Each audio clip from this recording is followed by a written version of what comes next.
Oi, meu nome é Isaac e o episódio de hoje é Biosistemas.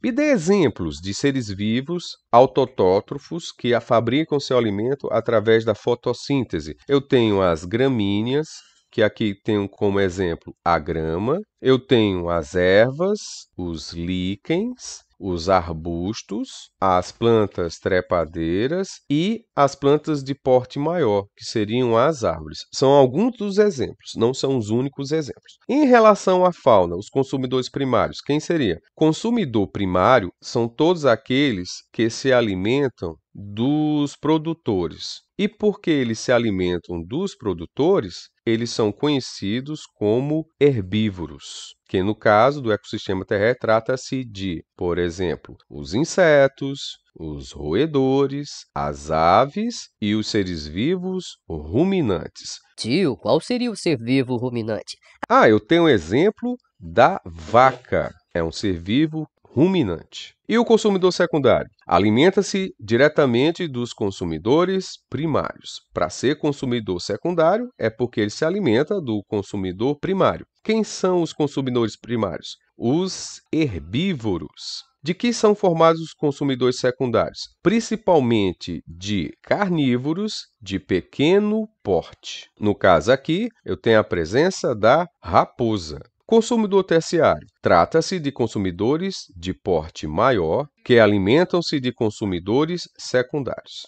Isso aqui é simples, gente. Aqui é lógico. Olha só. Consumidor secundário se alimenta de consumidor primário e consumidor terciário se alimenta de consumidor secundário. E o primário se alimenta dos produtores. E os decompositores? Aqui também, como no caso dos ecossistemas aquáticos, esta categoria, qual categoria que eu estou falando? Os decompositores, não pertencem à fauna e nem à flora, sendo compostos principalmente, como o tio já falou, dos fungos e das bactérias. Eles estão no final da cadeia alimentar, ou seja, são responsáveis pela decomposição.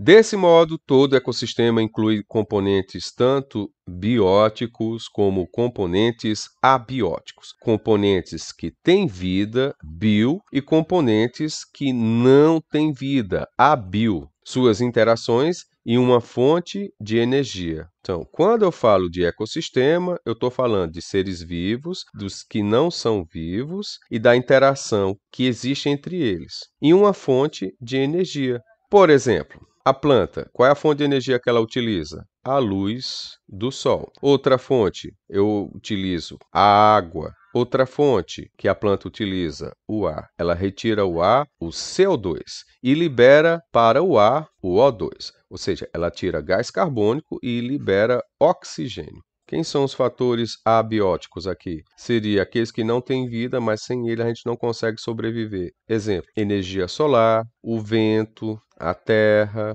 o ar, as pedras. E quem seriam os seres vivos? Quem seriam os fatores bióticos? Seriam todos os seres vivos da Terra, que estão na biosfera. O Sol é a fonte de energia mais importante para a biosfera, sustentando diretamente a maioria dos ecossistemas. Digamos que o Sol parasse de brilhar. Se o Sol para de brilhar, o que acontece? Não vai mais existir a fotossíntese. Quem faz a fotossíntese? A planta. A planta é o exemplo de quê? De produtor. Os produtores passam a não existir pela falta de sol, porque eu tenho a presença da água? Beleza, eu tenho. Eu tenho a presença do ar? Eu tenho. Mas só o ar e a água é suficiente para fazer a fotossíntese? Não. A fotossíntese só acontece na presença da luz solar, tá? Aí o que acontece? Sem a energia solar, sem a luz solar, não tem fotossíntese. Os produtores morrem. Aí, por exemplo, o macaquinho que se alimenta da banana, da bananeira, não tem alimento para comer. Não, ele vai se alimentar de outro vegetal. Acabou a fotossíntese, acabou os vegetais. Então, o consumidor primário ele deixa de existir, o consumidor secundário também vai deixar de existir, o consumidor terciário vai deixar de existir, ou seja, todos irão morrer. simplesmente porque a fonte de energia que vinha do Sol não existe mais. Então, nós somos seres vivos dependentes da luz solar. A energia que flui neles tem direção única e segue ao longo de uma sequência de organismos interligados por relações alimentares. Como assim? Olha só, a planta, ela precisa da energia do Sol, certo? O macaco precisa da energia da planta. Quem se alimentar do macaco precisa da energia do macaco. Quem se alimentou no macaco, no caso, é o consumidor primário, e quem vai se alimentar do macaco vai ser o consumidor secundário, vai utilizar a energia do macaco e assim por diante. A energia está sendo transferida entre os seres vivos. Há essa interação. Então, a energia que flui neles tem direção única e segue ao longo de uma sequência de quê? De organismos. Quando eu falo de organismos, eu estou falando de seres vivos que estão interligados pelas relações alimentares. Aqui eu estou citando a cadeia alimentar. A energia que flui neles tem direção única e segue ao longo de uma sequência de organismos interligados por relações alimentares. Ela precisa ser constantemente inserida no ecossistema. Então, eu sempre vou ter que ter a luz do sol, eu sempre vou ter que ter a presença da água, eu sempre vou ter que ter a presença do ar, porque do ar eu retiro o CO2 e libero o O2, o gás carbônico, através de um processo chamado de fotossíntese, e essa fotossíntese só acontece na presença da luz solar. Os consumidores primários vão depender dos produtores, assim como os consumidores secundários vão depender dos consumidores primários. Ou seja, ela precisa ser constantemente inserida no biossistema. O que é que tem que ser constantemente inserida no biossistema? A energia.